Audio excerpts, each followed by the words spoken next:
Today, you'll hear about how bad habits of self-talk can sabotage your success and why you do it so easily. I'm the first one to admit that habits are really tough to break. They're also really tough to make, to change your habits. But once you have the habits, they're easy to keep. The reason is this. It takes a lot of energy to make decisions all day long. Habits are designed to help you conserve your energy so you don't have to make a decision. So today we're going to talk about 3 common ways that people talk to themselves as a habit to sabotage their success. You're listening to Scientific Healing, and I'm Dr. Anastasia Chablis. You might be wondering what relationships and healing have to do with one another. It's because your emotional state influences your health, and in fact, research shows that the most important factor in your life for health, wealth, and happiness are your relationships. To help you release all that excess emotional energy and all those low energy emotions towards other people to help boost your relationships, go to scientifichealer.com/emotional. Here are the 3 common self-dialogues you might be having that sabotage your success before you even get started. Put-downs of your capabilities. Rationalization and justification of your major decisions. And thinking you deserve to be punished. Right? You punish yourself. So these emotional habits are likely leftovers from childhood or significant close relationships, right? And how you speak to yourself, words you use to describe yourself, and how you handle failure. Most likely, if you haven't worked through the lessons you learned very young, you most likely are being your parent or your worst critic to yourself. I caught myself doing that. And I had to learn how to stop, right? For example, you try to put together an IKEA piece of furniture, and you're having a hard time screwing down the attaching pieces. What do you say to yourself? Do you call yourself incompetent, stupid, clumsy, and get really impatient with it and start to really work at it hard and make it worse? Or are you patient with yourself as you can continue to construct your furniture and tell yourself, yeah, I'm just learning this? Do you say to yourself, oh, can't you do it better? Why are you taking so long? This is supposed to be an easy job. And next time you hear yourself saying such things, make a mental note of it. And instead say that you're learning something new. I've seen a big, handsome, strapping young men even jokingly criticize themselves in front of others, saying they're dumb or clumsy. When I heard one young man who was doing really well as a sales rep for a big company talk like that and then laugh about himself in front of others, that made me really uncomfortable. I was a few years older, maybe 10, and I mentioned to him that his words to himself matter, and that putting yourself down to make others feel at ease actually makes them feel uneasy because they can see the truth. And he knows the truth, and he's just trying to, not convince people he doesn't think that much of himself. It's okay to like yourself, right? And whether you mean it or not, it is really hurting you, because when you put yourself down, it goes down into your subconscious, and your subconscious will eventually believe it. And after we had many frank conversations. His girlfriend and I were good friends, right? We had many frank conversations. And when I mentioned that to him, I learned later from his girlfriend that he stopped that behavior after I mentioned it, and he became even more successful in his sales rep job and started earning a much higher salary. So he was actually, by the self-deprecating self-criticism in front of others, was actually hurting his bottom line. So your self-talk matters, and if you put yourself down, even down a little bit,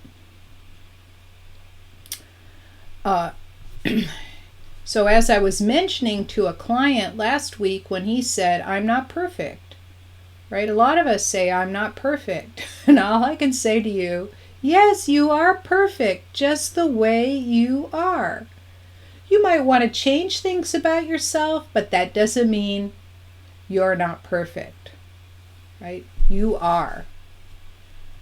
My friend Renata in Germany came out of a self-help group that we were attending together and explained to me why she needed to leave her husband. She went into a long story about how he did this and how it made her unhappy and how he did that and she couldn't stand it anymore. And they had so many discussions and it went on and on and on.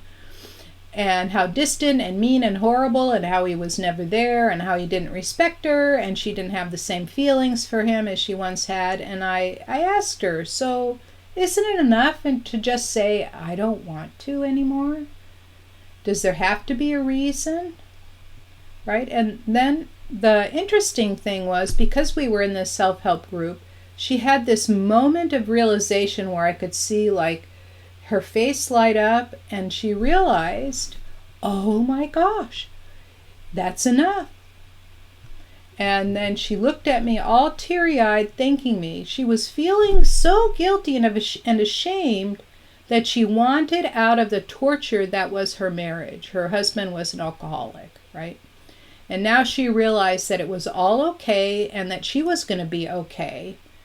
And the long rant on the reason she wants out was all part of her self-talk of not being worthy of respect and a good relationship. Right? She had to rationalize it, like why this and why that. But really, it's all about respect for yourself. So you don't need to rationalize or justify a single decision. You might argue with yourself in your mind whether you want to do something or not. For example, you might say to yourself, I want to eat that donut. No one will ever ask you why, except maybe you. You know it's not good for you. You know it will sabotage your efforts to get and stay healthy. You might rationalize to yourself why it's okay now. I've eaten clean all week. I deserve a reward. I'll eat less all day the rest of the day. I'll diet tomorrow. But no one will ask you why. Imagine you won't have to ask yourself why you do anything or why you choose anything, right? You don't have to rationalize it. Imagine how much energy that will save, the mental energy. Those decisions, like for example for me and the donut, those decisions got made for me. I'm a celiac. I can't eat a donut without getting sick, right? And the way I do it is I just imagine all the bread, cookies, pretzels, cakes, donuts, pasta, and other wheat-containing treats are plastic because that's how much they do my body good, as if I were eating a piece of plastic or foam rubber, right? And then my wish for them diminished, and now I don't even look at them longingly anymore going, ooh, that looks so good. I wish I could eat that. But it doesn't even cross my mind. It's just like I see it goes nope, and then move on to the next, right? So the more you make decisions without any rationalization, justification or guilt, the more your self-esteem and trust in yourself will rise. And yes, Renata did get a divorce and was so much happier afterwards, and so were her teenage children. And she didn't explain it to anyone, she just informed, right? And now the third kind of destructive self-talk is thinking you deserve to be punished and hurt by others. You might not think that, but wait, what is it that you allow, right? You allow it. This is an insidious pattern that is allowed or even encouraged in some cultures, right? So let me explain that. I grew up in a Greek family where my mom was born and raised in Greece, and my dad spent a great deal of his youth there because his family is all Greek. And both my parents had the concept of female inferiority. I was told when I was 6 by my grandmother that boys are good and girls are bad. So we were inherently punished more. And it's not like it's not like it was conscious, but my mom even punished herself. She would ride herself all the time. And then, of course, it would spill over onto me and my sister. Like if you ask my brothers, how was mom growing up? And they go, oh, she was great. She was fantastic. And my sister and I would look at each other going, huh? Did we grow up in the same household? Yes, we did. And that's because it's cultural. And there are a lot of cultures like that. There's Hispanic culture, there's Arabic culture, there's Indian culture, there's the Japanese. They all have they look down on women, and we get assigned menial tasks. For example, when I look at the number of Japanese scientists at the meetings I went to, there would be 100 men and 1 woman, right? And it's still pervasive in this country. It's just not as bad as other countries. And so from my grandmother, I heard stories about how my uncle could do no wrong, and my mother was beat up and punished for virtually nothing. And my mom treated both my brothers the same way. They always wondered why my 2 brothers, always wondered why me and my sister had a real difficult time being around mom until they got married. And then my mom did the same thing with their wives. Right? So then they're going, they said to us, we know what you mean. And don't forget, my mom loved my sister and I intensely. Her family was everything. And, her daughters were very special to her. She just didn't know how to express it because it was a bad habit that's carried out. Right? And we allow it. We don't even know that we have a different choice. The self-talk you deserve,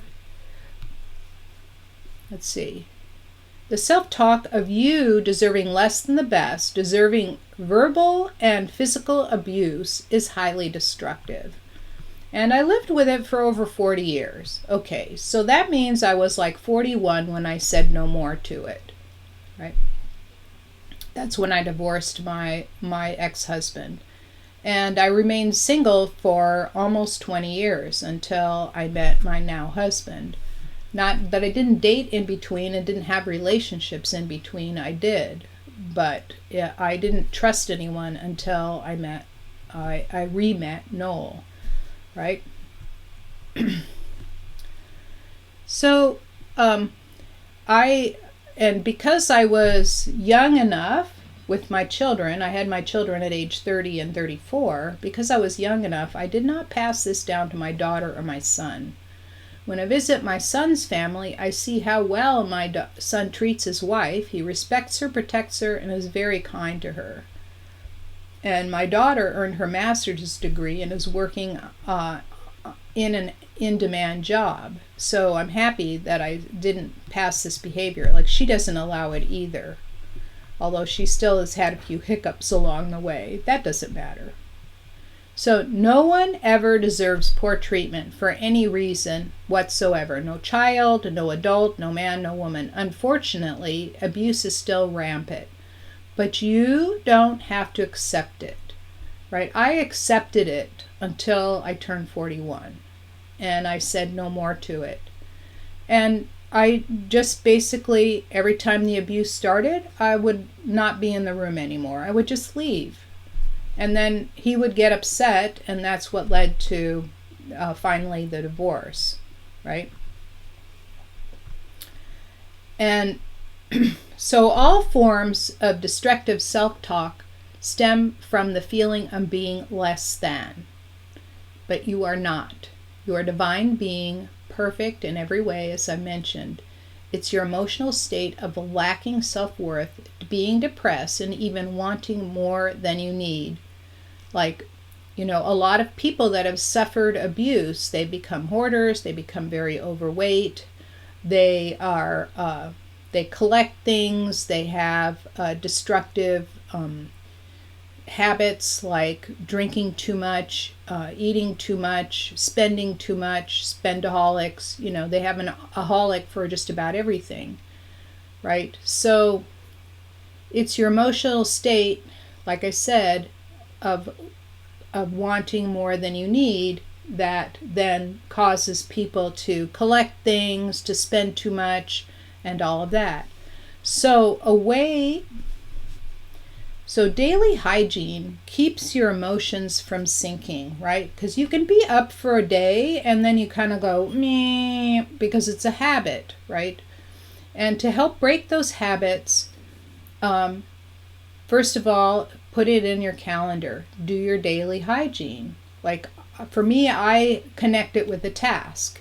Because I go out walking every day, like I've exercised for years on end, because I go walking every day, I do my hygiene during my walk, right? And and so one quick tip for releasing those ugly thoughts and words is to cut the cord. So every time you think, every time you get angry about somebody, cut the cord. Every time you have a thought going in the direction you don't want, cut the cord, right? And what you do is you just take your hand like a karate chop and you just imagine all the cords that you have here coming from the medial line of the body. You just cut them down and imagine them dropping down into the earth. And another way to release those low energy emotions is to listen to the 14-minute healing audio that helps you let go by listening passively while your energy hygiene is being done. This is harder to implement, but of course, if you set an alarm every day, you can do it with your phone or wherever, your Fitbit, whatever. You can download it for free at scientifichealer.com/emotional. And in summary, what we covered are 3 common forms of destructive self-talk, including putting yourself down, rationalizing and justifying your actions, and thinking you deserve abuse of any kind. And because I've now mentioned this, you will start to notice that you do it, right? So you can even keep track of it in a diary if you really want to but you'll start to notice first that you've done it, next that you're about to do it, and then next you'll stop it. This is the process. If this broadcast was helpful, please give it a 5-star, a thumbs up rating, share it with your friends, and please subscribe to my channel to be on the lookout for the next videos on energy healing. Until next time, this is Dr. Anastasia Chopelas.